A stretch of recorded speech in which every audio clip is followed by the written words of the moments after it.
la dejamos. Bueno, buenas tardes, noches, como quieran. En primer lugar, agradecerles que hayan venido, pese a que cada vez que organizamos una cosa de esta, el tiempo parece que juega en nuestra contra, pero bueno, son aguantadores. Ya si aguantaron los diluvios de pan de azúcar, la reunión anterior en el último viernes de junio, y en el de abril y ahora el de junio, yo les agradezco infinitamente. Infinitamente también al Grupo de las Artes que me invita y a Sharsha que me recibe. Por lo tanto, soy deudor multimillonario. Bueno, la idea es que cuando surgió esto de hacer unas charlas con cierta frecuencia, propuse 3 o 4 temas. El primero que nos convocó fue sobre Borges y las vanguardias de los pintores en el principio del siglo XX, y la de hoy tiene que ver con un tema que yo había desarrollado con anterioridad para una charla mucho más corta, que se llama Mujeres, Arte y Compromiso. En realidad la charla inicial era Arte y Compromiso, y quise abordar un tema que es el del espacio de la mujer. Agregué dos artistas más que me parece que son de interés. Como voy a demorar 1 hora, me traje mi relojito. Espero cumplir con lo planteado, porque la primera yo reconozco que me excedí un poco, fue como 1 hora y media, ya los tenía muy cansados. Entonces, vamos a ver algunas cosas que yo me he tratado de organizar.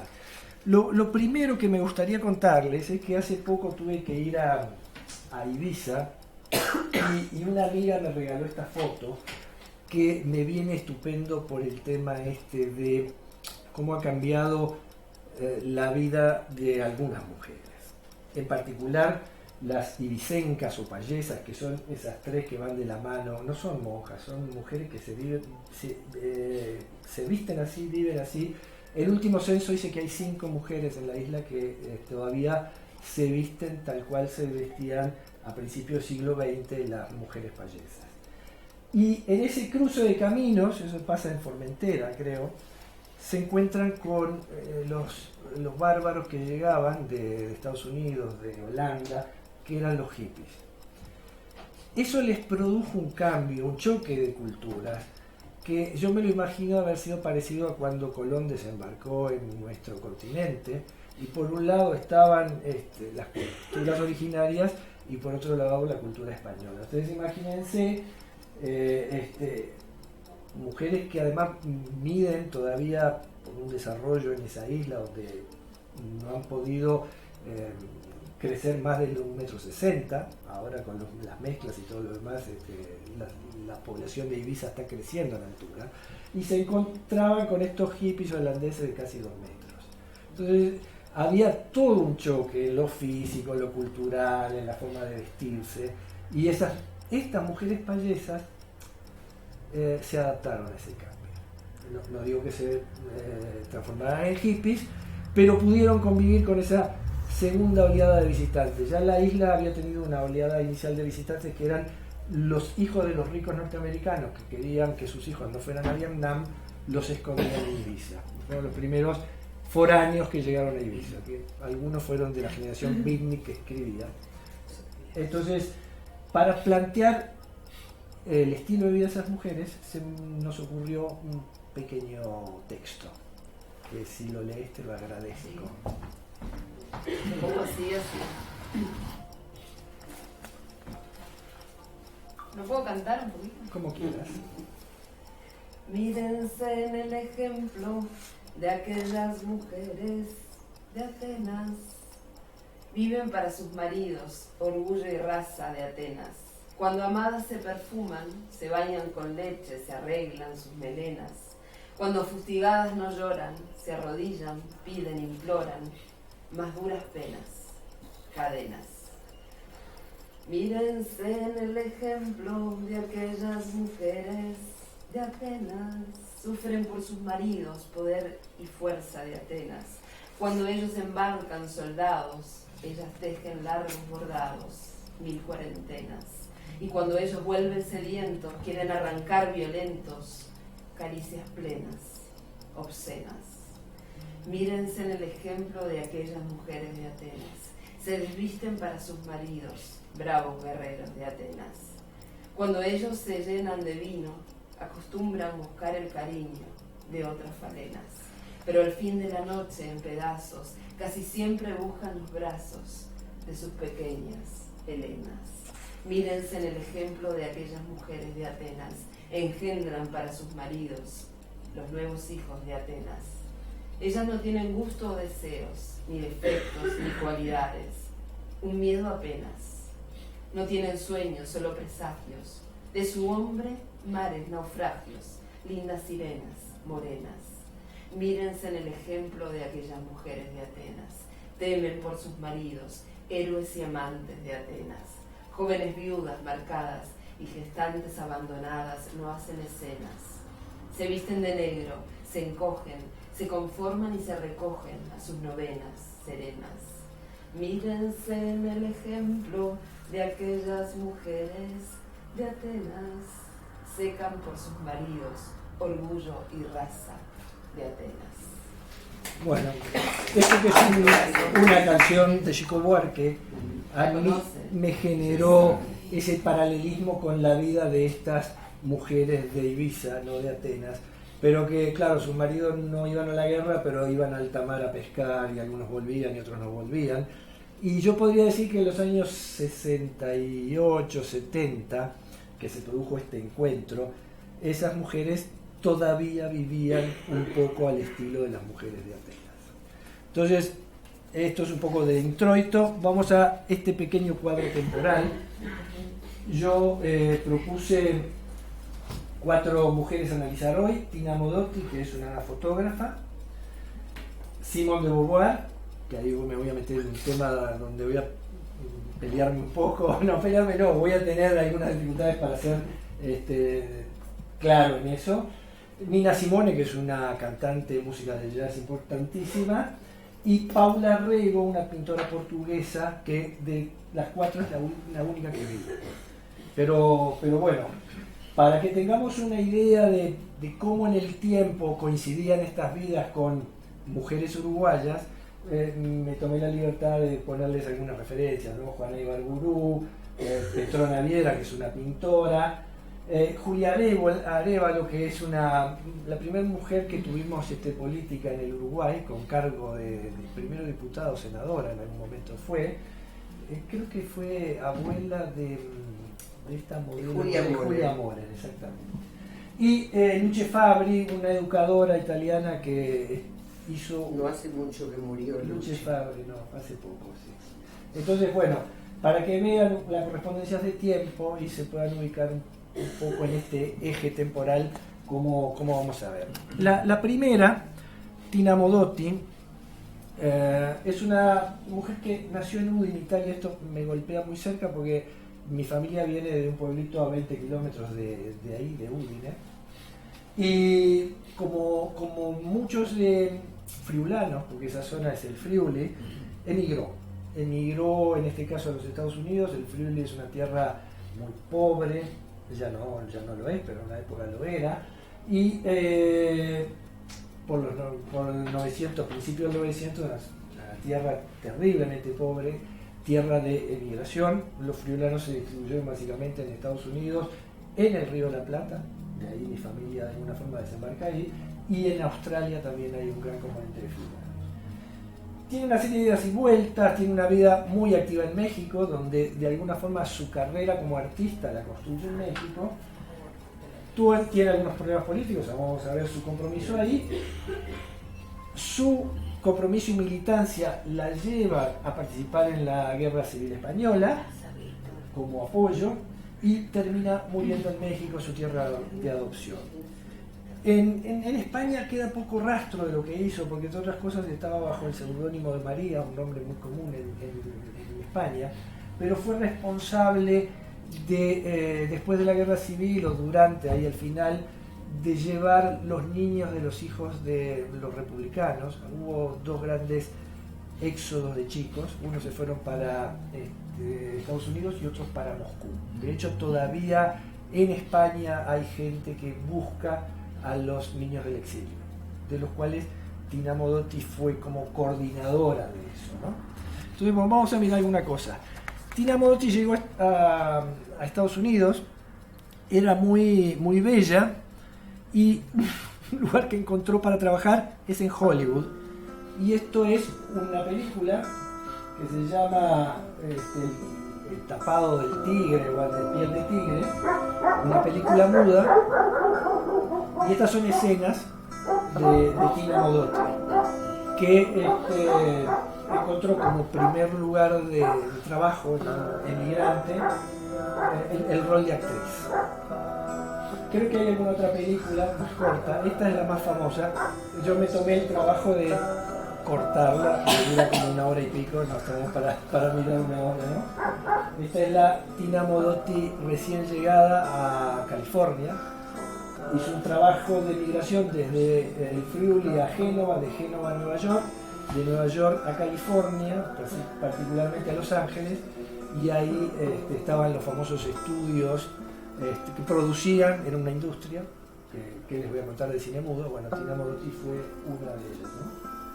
Parece que su gesto, su rostro de expresividad rápidamente hizo que lograra, como verán, siempre está vinculada a temas de la pintura y esto, que tiene que ver con las artes plásticas. ¿Por qué? Porque en esta pintura interpreta como la amante de un señor que era pintor. Eso la va a llevar a vincularse a su primer pareja formal.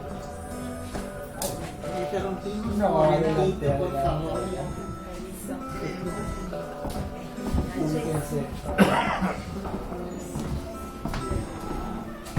Recién empezamos, así que les hago un resumen. Estamos hablando de Tina Modotti, la primera de las mujeres que hoy vamos a expresar. Bueno, entonces ese pasaje por Hollywood le hizo, entre otras cosas, conocer a este señor, que es un canadiense, francés, nunca sé muy bien cómo se pronuncia el apellido, se escribe Robo, no sé si se dice Robo o Robó, pero era un ilustrador, artista, acuarelista, digamos que un alma sensible, pero también una salud bastante débil.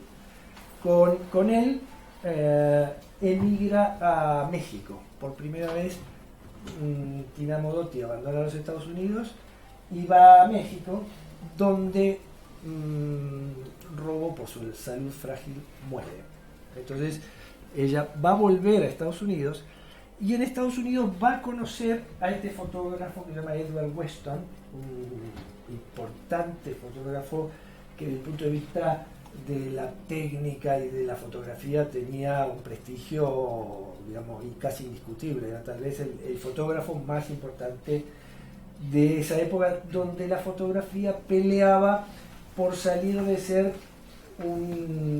disciplina documental y se transformaba en arte, ¿no? Las fotos de Weston ya tenían una intención plástica, no era alguien que sacaba fotos de amigos que se reunían y cosas por el estilo, sino que la fotografía de Weston tenía una intención plástica muy fuerte. Tina Modotti se viene con Weston y un hijo de Weston, el hijo mayor, a México nuevamente. ¿Por qué? Porque bueno, ella había quedado prendada de la sociedad mexicana post-revolución, un lugar fermental donde había intelectuales de muchos lugares, y donde de alguna forma el compromiso que ella va desarrollando de defensa de desposeídos coincide con ese México post-revolucionario, ¿no? Tiene algún otro pasaje con otro compañero. Weston en algún momento se cansa y se vuelve a Estados Unidos, y conoce a un señor que no tengo fotos acá, que era el director del diario El Machete, que de, digamos, filiación comunista. El diario El Machete era el diario del proletariado mexicano. Este señor se va a Moscú porque formaba parte de unos planes de entrenamientos de cuadro, por lo tanto viajó a Moscú, y en ese interín en que este amante o compañero se va a Moscú, conoce a Julio Antonio Mella. Julio Antonio Mella era un exiliado cubano, corrido de las dictaduras cubanas, y se involucró rápidamente con los movimientos de izquierda, digamos, de desarrollo, de una militancia en el ámbito sindical, en el ámbito, digamos, de defensa de la revolución, y Mella era un tipo con un carisma muy importante. De alguna forma Tina Modotti le escribe al compañero que estaba en Moscú diciéndole que lo lamentaba, pero que se había enamorado de Mella y que serían de alguna forma en contacto, pero Mella fue su compañero 4 meses, porque al mes 4 Mella sufre un atentado y muere. Esta foto que ven acá es una foto que le sacó a Mella en la morgue, digamos. Es decir, fue un pasaje muy duro para Tina Modotti tener que fotografiar a su compañero que había sido asesinado. Impresionante que no parece muerto. No parece. Y además, la otra cosa importante, digamos, desde el punto de vista de la técnica, en esa época se usaban unas cámaras que nada que ver con las cámaras que tenemos ahora, sino que son esas cámaras tipo fuelle, enormes, pesadas. Tina Modotti cargaba esas historias, además tenía un proceso químico revelado, y sacó esa foto en medio de un torbellino de cosas. Acuérdense de esta máquina de fotografías, es una foto de Tina Modotti, por el cual hay alguna sospecha, y esto que está escrito acá son unos versos de Trotsky. Hay quien dice que no fue asesinado por el dictador cubano, sino que fue asesinado por integrantes de la Internacional Socialista que veían en ella un filo trotskista y que fue un ajuste de cuenta entre corrientes de izquierda.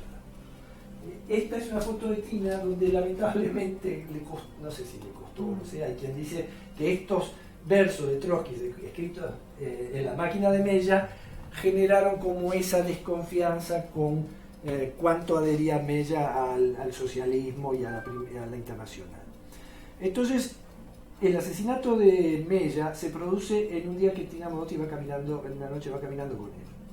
Por lo tanto, es principal sospechosa y se desarrolla una serie de investigaciones. A mí me parece curioso y me cuesta que esto sea un interrogatorio y que haya fotógrafos que lo estén documentando.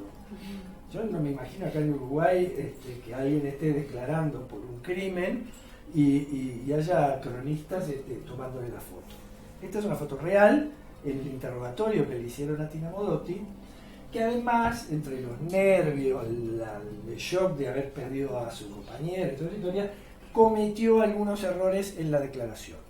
La verdad, habrá dicho alguna inconsistencia, yo que sé, habrá dicho íbamos caminando del brazo y capaz que después que se hace la pericia no era así. Bueno, tuvo algunos inconvenientes, declaró con cierta, digamos, no tan segura y se transformó en principal sospechosa del asesinato de su compañero.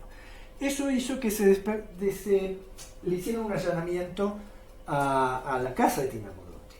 Y ahí aparecieron estas fotos que eran íntimas entre Weston, aquel fotógrafo clásico que le enseñó el oficio, y Tina. Y hay varias de estas fotos que en el allanamiento la prensa tuvo acceso a esta y Tina estaba en una situación muy incómoda. Primero, sospechosa del delito. Había perdido a su compañero y su intimidad había sido, digamos, revelada en los medios de prensa.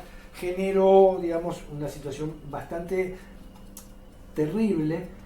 Y estas son fotos también de ese momento que Diego Rivera, el muralista, intercedió por Tina frente a las autoridades y de alguna forma, no digo que haya vuelto a la normalidad, pero por lo menos la alejaron de la sospecha del crimen, sospecha que seguirá siempre abierta en los tiempos. Después les cuento algo más. Vamos a mirar ahora las fotos de Tina Modotti, y yo digo ahora es un tema de análisis de las fotografías de Tina. Y van a ver que hay como un avance en cómo ella va desarrollando su fotografía. Estas 3 que he elegido aquí tienen que ver con el tema de la trama. Está investigando con las texturas y cada una de estas fotos es de alguna forma un ejemplo de exploración desde el punto de vista plástico entre tramas aquí de cuerdas, tramas aquí de caña y tramas de esto muy nuevo que en un México de los años 14, 15 por ahí, 16, no me acuerdo bien la fecha, tenían los hilos de teléfono, que están desapareciendo en Uruguay. Yo llegué a ver de esos hilos muchas veces al borde de las carreteras o en algunos lados, ¿no? Entonces, este es el primer intento de Tina de aprendizaje de la fotografía, no como un elemento documental, que después lo vamos a ver que va a ir girando, sino como un elemento de investigación en los terrenos plásticos, de textura y de composición. Y hablando de composición, empiezan a ver acá fotos de arquitectura. Es decir, ella empieza a descubrir que las líneas, que los ángulos, que las sombras generan un hecho plástico que le interesa.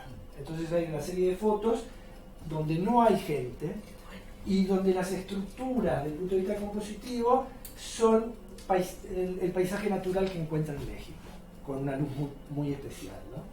Entonces acá hay una evolución de las texturas que vimos a estas composiciones de estructuras. Y acá ya empiezan a aparecer objetos. Yo no estoy seguro de que desde el punto de vista de la temporalidad este camino que les estoy contando se haya dado tal cual. Yo creo que de repente hay cosas que se dan en paralelo, de repente hay cosas que hizo primero, pero las he agrupado por la intención. Evidentemente su vinculación y militancia en lo que era el Partido Comunista Mexicano le llevan a este tipo de composiciones, evidentemente, pero también hay otros mensajes que tienen que ver con el campesino mexicano, su música, pero también sus balas, ¿no? Así que hay toda una composición premeditada, ya no con el solo pretexto de lo estético que está presente, sino empieza a colocar un mensaje detrás de su fotografía. Imagínense que esto se está apartando demasiado o mucho de la fotografía que en esa época se hacía, que tenía que ver con gente reunida, familias. La fotografía no abordaba estos contextos. Mucho después, una revista como Life, que yo llegué a ver, empieza a incorporar lo que se llama fotoreportaje. Yo me atrevería a decir que Tina Modotti fue precursora de ese concepto de fotomontaje. Otras más, donde instrumentos de labranza, de trabajo, pero de música y de productos, como verán, son temas recurrentes en Tina Modotti, y empiezan a aparecer estas cosas. Acá empieza a aparecer gente, y ella juega y compone con los círculos de los sombreros de los mexicanos. Hay un mensaje, están leyendo El Machete, no están leyendo cualquier cosa. El Machete era el diario, digamos, de los trabajadores en México, financiado un poco por el Partido Comunista y por los movimientos, digamos, de resistencia y de defensa de la revolución.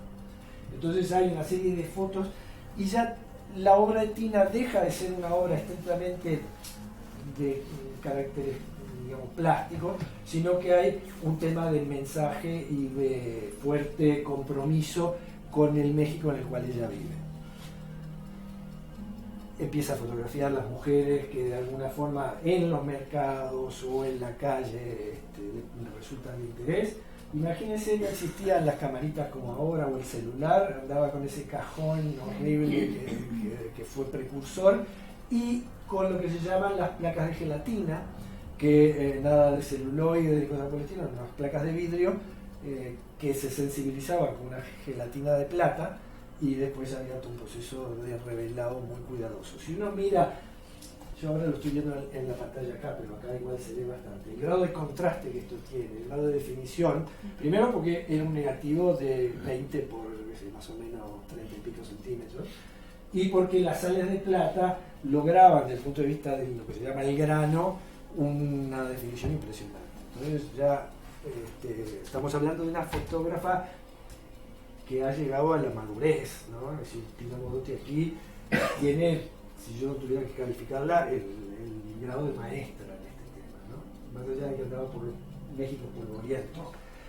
Sacó estas otras fotos de manos, donde, está bien, son fotos de manos, pero está contando historias.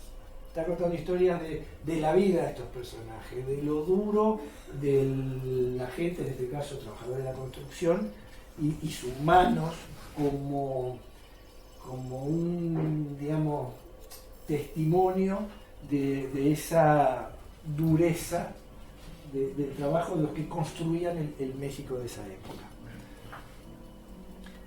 En cambio aquí hay otras manos, pero también comprometidas. Estos son pequeños titiriteros del pueblo que contaban historias en su peregrinar por los distintos, y ya no son manos rudas, callosas del trabajo de la tierra o de la construcción, sino que tienen la sutileza de manipular las cuerdas y darle vida a estos personajes que cuentan historias populares. Nuevamente acá aparecen personas, niños en este caso, mujeres trabajando en el telar. De alguna forma alguien puede, por eso yo digo que tiene el valor de casi un trabajo antropológico, porque a través de las fotos de Tina podemos entender un México que existió y al cual muralistas como Rivera, Siqueiros, Orozco, que pintaron ese pueblo mexicano. Hay una foto que yo no incluí acá. Tina documentó muchas veces algunos de sus murales, sobre todo de Diego Rivera y algunos de Orozco. Si alguna vez tienen la suerte o ya fueron a México, pararse frente a un mural de esos eriza la piel. Yo he visto Siqueiros, que era un tipo que a mí no me caía nada simpático, vi 2 o 3 murales de él.